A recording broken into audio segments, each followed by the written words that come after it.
What's up, listeners? I openly welcome you to another episode of Spill the Truth podcast, where we talk about the real world issues and how society treats and deals with it.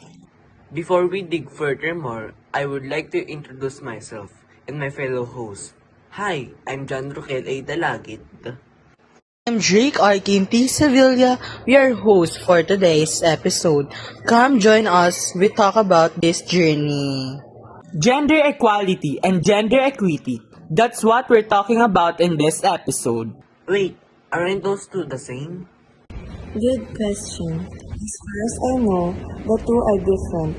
Even though both are committed to fairness, dismantling gender-based discrimination, it still has a different definition. Absolutely right. Gender equality focuses on equal rights and opportunities for all gender, while equity focuses on the process of fair treatment to achieve equality. So that's the difference between the two. I get it now. So now, we know the meaning. Let's now dig and talk about how it became a world issue. I think it has become a world issue because the opinion about this matter is divided into different parts. Some might believe and say, especially religious people, that God only made two genders, which is men and women. I agree. They also said that there's multiple gender. They called it LGBTQ+. And fun fact, the rainbow flag, a global symbol of LGBTQ+ pride, originally had 8 colors. The colors of the flag represent different aspects of the LGBTQ+ communities. Some people also say that their gender is much more superior just because they put more and contribute a lot in our history. They also experience discrimination just before being themselves. A perfect example is a trans woman wearing a dress and heels in a mall. There's a high chance that she might get stares as she walks, or she might get called names and be a laughingstock just because she's not supposed to not wear a dress and heels. Not only the woman is also seen as weak and fragile, they are also called unworthy and many abuse their body, forgetting and stepping their rights just to feel superior and more powerful. Now, let's head on to our segment called Listeners' Voices, where your voice matters. This includes the voices of our own listeners who are curious about our own voices. First question, how do you both think this issue could be solved? If the people around us will be more willing to be open-minded about this topic, it will be more likely to be solved. For example, if two individuals date but they are the same gender, do you think that no one would comment on their identity? You have a point, but if they are more likely to be part of the community, they probably have the support system that each of us need. Next question.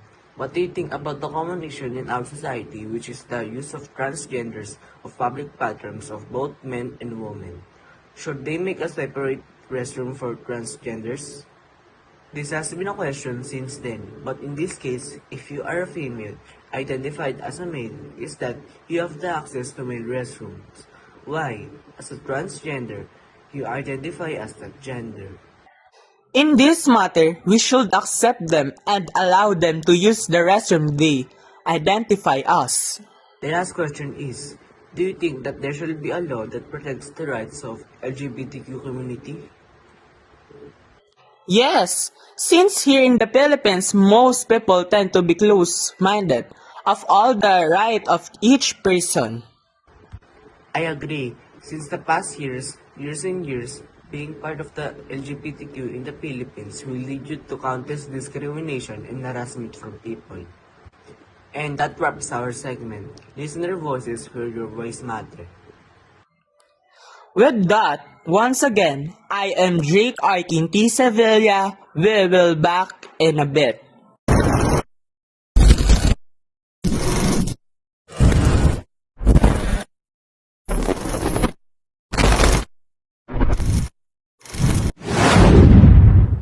Yeah, now that we already answered a few questions regarding about the gender equality and equity, Let us now dig up more cases where each individual right is being belittled or they're not giving much care. Yes, and I hear that recently that there's a country that banned women to speak and go outside or their houses. Perhaps not only that their bodies are seen as nothing but a toy, and the men's believe that like they own the woman's body. The society also blames the women for that, saying they should wear this and they should wear that instead, which is completely messed up. Men experience that kind of treatment. There are a lot of cases where a man is assaulted physically and mentally, but authorities don't care because they believe that only women can experience that type of scenarios. True, which just show that regardless of the gender is they still experience the same. They got called names, their voices can't be heard. They are seen as fragile and unvalued. It is such an eye opener if you reflect and realize that criticism and discrimination do not have any good meaning to us. It only affects our mindset and drain us. Whatever or whenever you're the one being criticized or you're criticizing others, it's much more better if we end that cycle. I certainly agree. It's for the best, and who knows, maybe by ending that our society would improve and it will accept us whether what gender you are. And that wraps up our episode in Spill the Truth podcast. Once again, I am Lobrigat. And I am Claire. And I'm Kurt Alec Paula, and together we are STT Podcast.